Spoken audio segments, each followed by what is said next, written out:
Hello guys, welcome back to my channel Bindaast आरूमध्ये तुमचं सगळ्यांचं स्वागत आहे. तर चला तर मग मी तुम्हाला आता दाखवते. तर मी इथे तुम्हाला सांगत होते की मी माझ्या आरूच्या पप्पांच्या बड्डेची प्रिपरेशन चालू होती. तर मी ऑनलाईन खरेदी केली होती, त्यांच्यासाठी गिफ्ट मागवलेलं होतं. तर ते शर्ट होतं गिफ्ट, तर मला अनबॉक्सिंग करायची होती त्याची.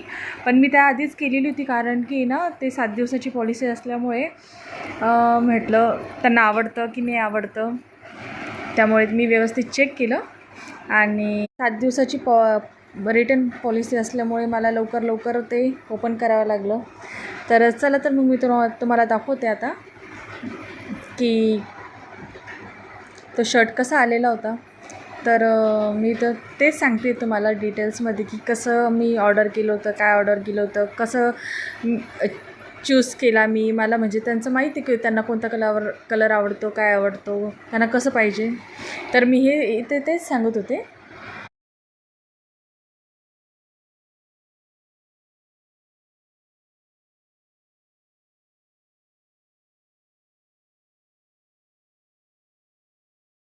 इथे बघा मी अनबॉक्सिंग केलं आहे त्या शर्टचं. शर्ट बघा किती छान आलेला आहे, एकदम प्रॉपर प्युअर कॉटनचा आहे. हा मरून कलरमध्ये आलेला आहे. तर बघा त्यांना इतका आवडला, मी त्यांना दाखवल्यानंतर.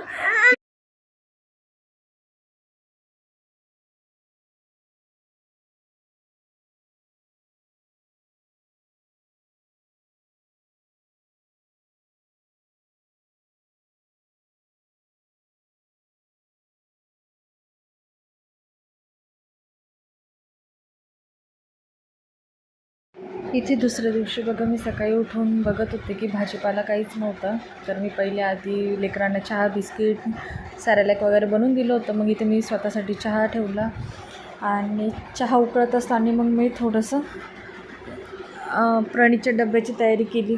प्रणीत इथे नाचत होतं, तर मग मी रात्रीची वांग्याची भाजी होती तर त्याचा पराठा. आणि तर इथं गौरी आली होती, तर गौरीला ते दाखवत होते मी की आज काय काय काम करायचं. तर आज खूप भरपूर भांडे होते आणि कपडे पण भरपूर होते. त्यामुळे मग मी तिला सांगितलं की हे करत म्हणा. आणि घर इतकं घाण झालेलं होतं 2-3 दिवसापासून, कारण की लेकरांनाही बरं नव्हतं वाटत आणि मलाही बरं नव्हतं वाटत. त्यामुळे मग घराची पूर्ण साफसफाई, मग इथं पूर्ण घराची साफसफाई मीच करत होते, कारण की ना घर भरपूर घाण झालेलं होतं. तर चला म्हटलं पहिले रूम साफ करू. तर रूमचे पूर्ण जाळे वगैरे काढून घेतले, पूर्ण स्वच्छ साफ केलं एकदम.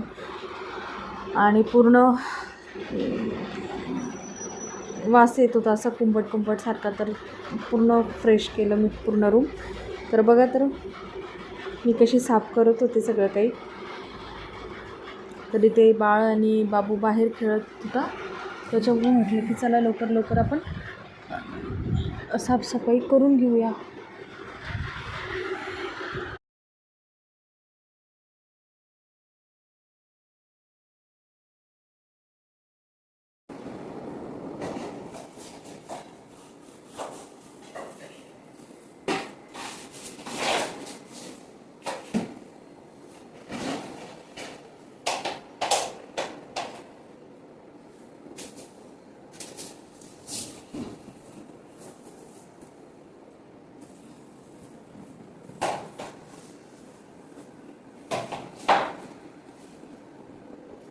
आणि इथे संध्याकाळी मग बाबूचे पप्पा, मी आणि बाबू आम्ही बाहेर गेलो होतो फिरायला म्हणजे थोडंफार सामान संपलं होतं घरातलं. तर पाऊस थांबला, मग आम्ही फिरायला गेलो होतो बाहेर.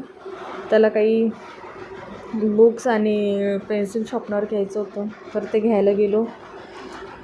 भरपूर पाऊस पडलेला होता आणि इतकं भारी वाटत होतं बाहेर. पूर्ण हिरवं झालेलं होतं आजूबाजूने. आणि 8 दिवस ते दुसऱ्या दिवशी मग मी ना संध्याकाळी ते कामावर गेल्यानंतर मी त्यांचा बड्डे प्लॅन केला होता. बलून वगैरे लावले होते, त्यांना सरप्राईज दिलं.